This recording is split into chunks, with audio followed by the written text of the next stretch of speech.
जानकारी से भागीदारी तक। Section 1 data entry.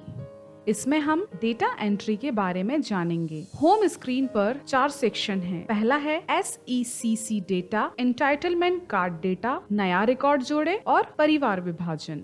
SECC data में सरकारी सेंसस का डेटा होता है। इसका प्रयोग उपयोगिता के अनुसार किया जा सकता है।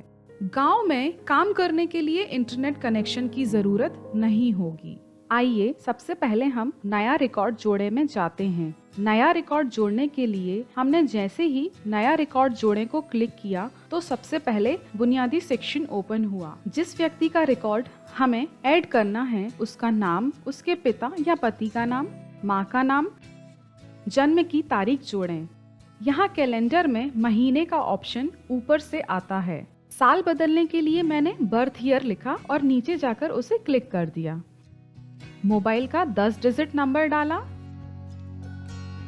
फिर उम्र, जाति, लिंग या जेंडर ड्रॉप डाउन मेनू से चुना। पात्र BPL है या नहीं ये भरा। वैवाहिक स्थिति ड्रॉप डाउन मेनू से चुनी। विकलांगता है या नहीं ये चुना। ये सारी जानकारियां भरना जरूरी है। फॉर्म में सबसे नीचे है SHG यानी कि सेल्फ हेल्प ग्रुप। जिस व्यक्ति का डेटा हम जोड़ रहे हैं अगर वो किसी SHG से जुड़े हैं तो इन्यूमरेटर उस SHG का नाम ड्रॉप डाउन मेन्यू से चुन सकते हैं। वैसे इस फील्ड को भरना जरूरी नहीं है। हाउस होल्ड नंबर या HH नंबर के 2 सेक्शन हैं। अगर हम कोई तीसरा या चौथा सदस्य पहले से रजिस्टर्ड परिवार में जोड़ रहे हैं तो हम मौजूदा परिवार वाला ऑप्शन चुनेंगे। दूसरा ऑप्शन है नया परिवार दर्ज करें। नया परिवार दर्ज करें ऑप्शन सेलेक्ट करके हम नए परिवार को ऐप में जोड़ सकते हैं। नया परिवार दर्ज करने के लिए परिवार के मुखिया की बुनियादी जानकारी भरना जरूरी है। पेज में उनकी उम्र, जाति, जेंडर और वो BPL है या नहीं,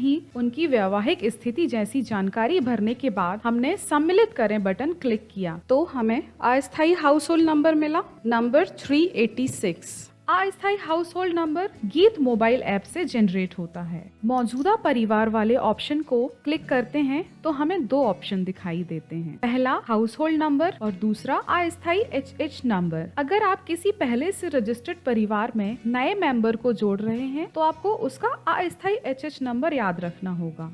गीत इंटरनेट की सुविधा के बिना भी अस्थायी हाउस होल्ड नंबर और हर व्यक्ति के लिए अस्थायी पात्रता संख्या भी तैयार करता है। 12 डिजिट का स्थायी ECID नंबर और HH नंबर तब तक जनरेट नहीं होगा जब तक आपका सारा डेटा पोर्टल पे सिंक नहीं हो जाता। इस स्थिति में हमें अस्थायी HH नंबर का इस्तेमाल करना होगा।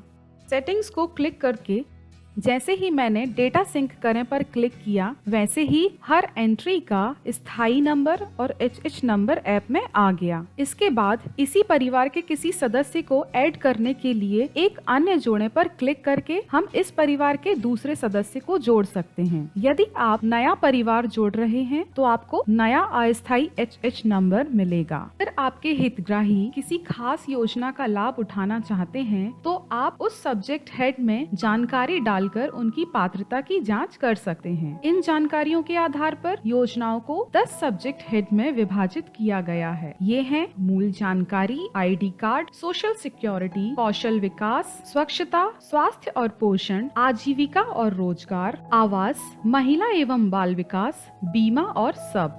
बुनियादी डिटेल्स भरने के बाद आप पहचान पत्र डिटेल्स भरें। ID कार्ड में राशन कार्ड और BPL कार्ड जैसे रिकॉर्ड दर्ज किए जाते हैं।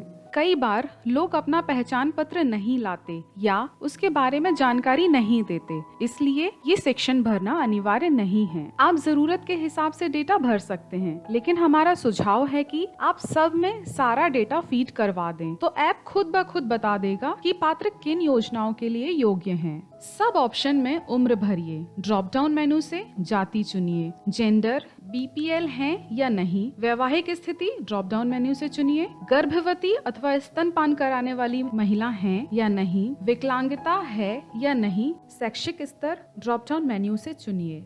निरक्षर, एक व्यक्ति जो पढ़ या लिख नहीं सकता। साक्षर, लेकिन प्राथमिक से नीचे 7 वर्ष से अधिक का व्यक्ति जो किसी भाषा को समझने के साथ पढ़ और लिख सकता है और जिसने केवल 4ठी कक्षा तक पढ़ाई की है। प्राथमिक, जिसने 5वीं, 6ठी या 7वीं कक्षा की पढ़ाई की हो। 9वीं से 12वीं कक्षा पास, 10वीं या 12वीं फेल। माध्यमिक, व्यक्ति जो 10वीं या 11वीं कक्षा पास हो। उच्च माध्यमिक, व्यक्ति जो 12वीं कक्षा पास कर चुका है लेकिन ग्रेजुएशन नहीं किया है। स्नातक या उच्चतर, जिन्होंने ग्रेजुएशन पूरा किया हो। घर का प्रकार, एन्यूमरेटर्स को ड्रॉप डाउन सूची में से चुनना होगा। सामान्य समूह, जो एक साथ रहते हैं, जिनका भोजन एक रसोई में पकाया जाता है।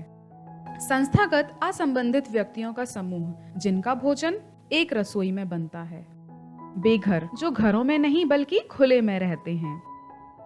दीवार का प्रकार, घास, छप्पर, बांस, लकड़ी, गीली मिट्टी, प्लास्टिक, बिना सिकी ईंट, हस्त निर्मित टाइल्स, अन्य।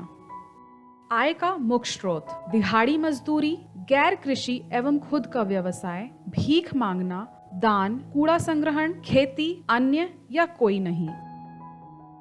खुद की जमीन, हाँ या नहीं। क्षेत्र का प्रकार, ग्रामीण या शहरी। अति कमजोर जनजाति समूह, हाँ या नहीं। किसान, हाँ या नहीं। वार्षिक आय, जानकारी भरें। पशु, हाँ या नहीं। बैंक खाता, हाँ या नहीं। अगर आप अपने हितग्राही के लिए किसी खास सब्जेक्ट हेड से जुड़ी हुई योजनाओं की जानकारी देखना चाहते हैं तो आप उस सब्जेक्ट हेड में जरूरी जानकारी भरें। फिर से लिखें ऑप्शन आपको गलती सुधार कर फिर से एंट्री करने की सहूलियत देता है। सम्मिलित करें ऑप्शन के इस्तेमाल से आप डेटा सेव कर सकते हैं। एंटाइटलमेंट कार्ड डेटा में व्यक्ति और परिवार दोनों का डेटा होता है। इसमें व्यक्ति और परिवार दोनों का यूनिक आईडी होता है। दोनों एक दूसरे से लिंक भी होते हैं। एंटाइटलमेंट कार्ड डेटा को क्लिक करने पर हमें 3 ऑप्शन मिलते हैं: व्यक्ति, परिवार और मृत व्यक्ति का रिकॉर्ड। व्यक्ति पर क्लिक करके ऐप पर रजिस्टर्ड व्यक्ति की जानकारी देख सकते हैं। यूजर सर्च वाले टेक्स्ट बॉक्स में ईसी नंबर, पिता या पति का नाम जैसी डिटेल्स डालकर रिकॉर्ड खोज सकते हैं। यूजर ऊपर के 3 डॉट्स का इस्तेमाल कर रिकॉर्ड्स को सॉर्ट भी कर सकते हैं।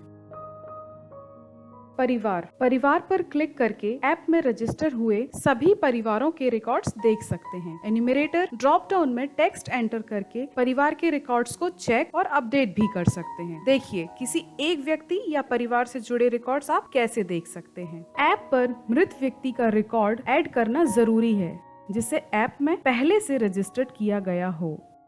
पहला कदम, मृत व्यक्ति का रिकॉर्ड जोड़ने के लिए प्लस को क्लिक करें। दूसरा कदम, मृत व्यक्ति का ईसी नंबर एंटर करें। जैसे ही मैंने अस्थायी पात्रता नंबर पर जाके 4 नंबर पर क्लिक किया तो प्रदीप का नाम आया। प्रदीप की माँ का नाम सीता और पिता का नाम संजय है, तो ऐप ने उनकी मृत्यु की तारीख डालने के लिए कहा। तीसरा कदम, अब डेथ सर्टिफिकेट का नंबर डालें, फिर सर्टिफिकेट फोटो कैप्चर करें। उसके बाद सेव पर क्लिक करके सब सेव कर लें। इसके बाद मृत व्यक्ति के रिकॉर्ड सभी पात्रता की लिस्ट से हट जाएंगे। उनका नाम ट्रैकिंग रजिस्टर में भी नहीं आएगा। उनका नाम और रिकॉर्ड अब एक अलग रजिस्टर में चला जाएगा। कई बार एक परिवार के कुछ सदस्य बड़े परिवार से हटकर एक अलग परिवार बना लेते हैं। परिवार बांटने के लिए होम स्क्रीन पर परिवार विभाजन ऑप्शन पर क्लिक करें। पहला कदम, परिवार को खोजने के लिए उसकी हाउस होल्ड संख्या या अस्थायी संख्या एंटर करें। उदाहरण के लिए हमने इस परिवार के अस्थायी हाउस होल्ड नंबर 3 पर एंटर किया तो देखा कि अस्थायी हाउस होल्ड नंबर 3 को 2 लोग अलॉटेड हैं, संदेश और दूसरा महेश। दूसरा कदम, दोनों नाम के पास एक प्लस का निशान है। जैसे ही मैंने प्लस को क्लिक किया वो माइनस के निशान में बदल गया। मतलब महेश संदेश के हाउस होल्ड से हटकर एक नए हाउस होल्ड में चले गए। अब महेश का एक नया हाउस होल्ड नंबर बनेगा। तीसरा कदम, मेरे सेव करें पर क्लिक करते ही एक नए परिवार की स्थायी घरेलू संख्या हम देख पाएंगे। साथ में मिलेगा एक मैसेज जो ये कंफर्म करेगा कि परिवार का विभाजन सफल रहा। गीत, जानकारी से भागीदारी तक।